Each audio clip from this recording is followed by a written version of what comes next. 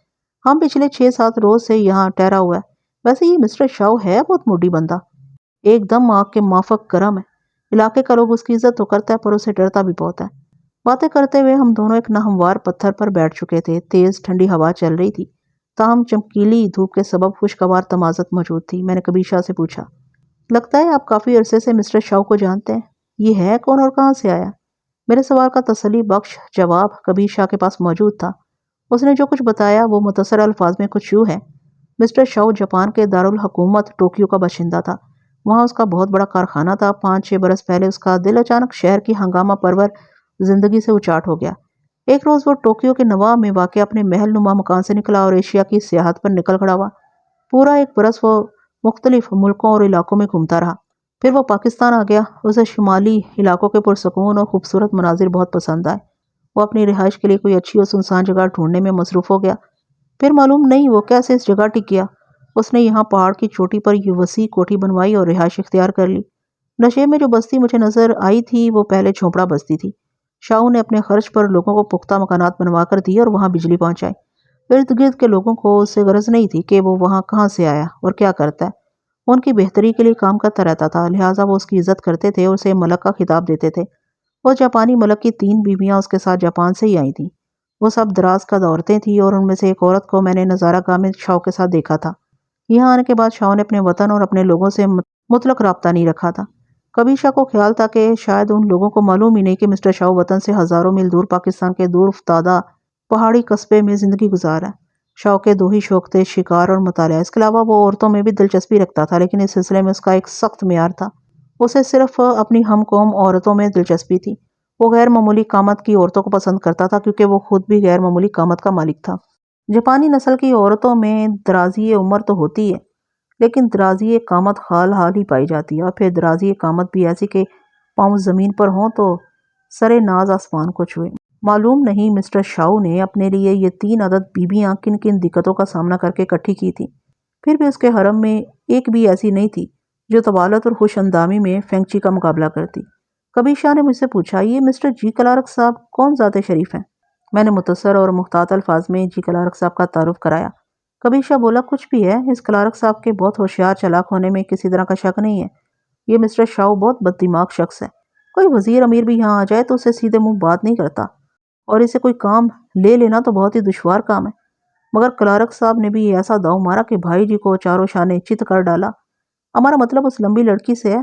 پتہ نہیں اتنا لمبا لڑکی، جاپانی لڑکی، انہوں نے کہاں سے اور کیسے ڈھونڈا ہے؟ میں نے کہا یہ جاپان سے نہیں، ہانگ کانگ سے آئی ہے۔ وہ بولا ہانگ کانگ سے آئی ہے یا جمیکا سے؟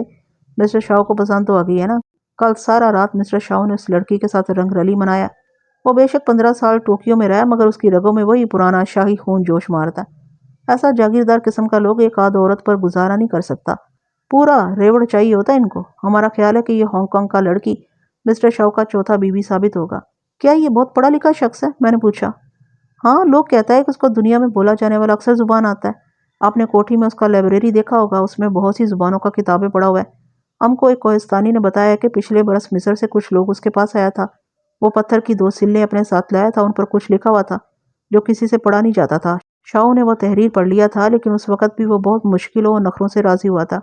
ہماری گفتگو شاید کچھ دیر مزید جاری رہتی، مگر کوٹھی کی طرف سے کتوں کے بھونکنے کی مسلسل آوازیں آ رہی تھیں۔ یہ شکاری کتوں کی آوازیں تھیں اور یقیناً یہ وہی غول تھا جس کے ساتھ کبیر شاہ یہاں ٹھہرا ہوا تھا۔ کبیر شاہ نے بتایا کہ کتوں کے راتب وغیرہ کا وقت ہو گیا ہے، اس لیے وہ بے چینی کا اظہار کر رہے ہیں۔ مجھے ابھی کبیر شاہ اس کے کتوں کے بارے میں بہت کچھ پوچھنا تھا، لیکن اتنا وقت نہیں تھا کہ میں یہ قصہ چھیڑ سکتا۔ کبیر شاہ تیز قدموں سے کوٹھی کی طرف لوٹ گیا۔ میں کچھ دیر یوں ہی ادھر ادھر گھومتا رہا، پھر کوٹھی میں واپس آ گیا۔ سنسان پہاڑ کی چوٹی پر بنی ہوئی اس کوٹھی میں وہ شام بہت بارونق اور رنگین تھی۔ تقریب کے لیے وہی ہال نما کمرہ چنا گیا تھا جسے شاو نے قدیم طرز سے آراستہ کر رکھا تھا۔ مشتبہ کنور اپنی بیوی زلیخا اور محبوبہ ناہید آذر سمیت یہاں پہنچا تھا۔ اس کے علاوہ 3-4 اور خواتین و حضرات بھی اس کے ساتھ تھے۔ سلمان حاضر اس بات پر ناخوش نظر آتا تھا کہ اس کی گھر والی اس کی اجازت کے بغیر یہاں چلی آئی ہے، تاہم اس نے اپنی ناپسندیدگی کا اظہار کھل کر نہیں کیا، کر ہی نہیں سکتا تھا۔ یوں محسوس ہوتا تھا کہ اس نے ناہید اور مشتبہ کی بڑھتی ہوئی بے باکیوں کے سامنے ہتھیار ڈالنے شروع کر دیے۔ مشتبہ اور ناہید جو کھیل کھیل رہے تھے وہ اندھے کو بھی نظر آ سکتا تھا۔ یہ ممکن ہی نہیں تھا کہ سلمان اب اس سے بے خبر ہوتا۔